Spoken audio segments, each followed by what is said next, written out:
Met veel genoegen wil ik de Nederlandse ondernemingen en Nederlandse instellingen en instituten, want we hebben gezien met de vestiging van TNO en het begin van de scheepvaartschool Rotterdam dat het niet alleen maar gaat soms om bedrijven, maar het gaat ook om instituten en instellingen, ook onderwijsinstellingen, researchinstellingen die heel graag Aruba zien ook als een belangrijke vestigingsplaats.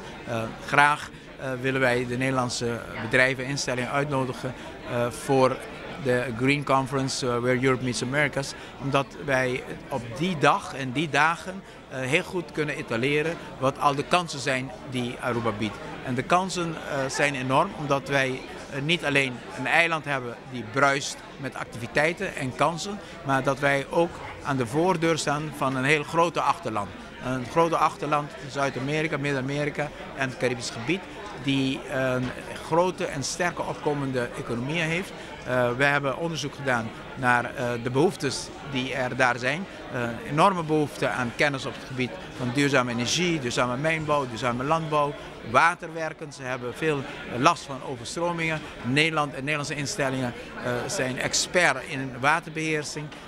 We hebben ook gezien dat er enorm behoefte is aan aanleg van infrastructuur, aanleg van nieuwe zeehavens, nieuwe luchthavens, uitbreiden en moderniseren van luchthavens. En we denken dat Nederlandse bedrijven die zich op Aruba vestigen van een heel korte afstand die markten zou kunnen bedienen binnen een gebied dat hun al de comfort geeft ook van het bekende koninkrijk. Met het Nederlandse rechtssysteem, scholen waar hun kinderen naartoe kunnen gaan, met een luchtverbinding naar al die delen van Zuid-Amerika, waar je heel snel ook de markten op kunt.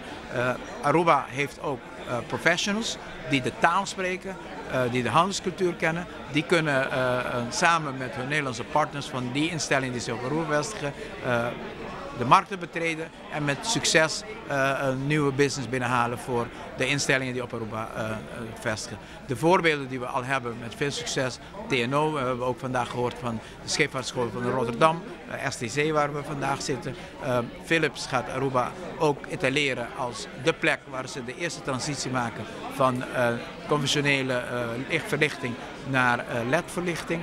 We hebben ook Schiphol op Aruba. KLM heeft een enorme knooppunt op Aruba ontwikkeld. Er gebeurt al veel, maar er kan nog veel meer gebeuren.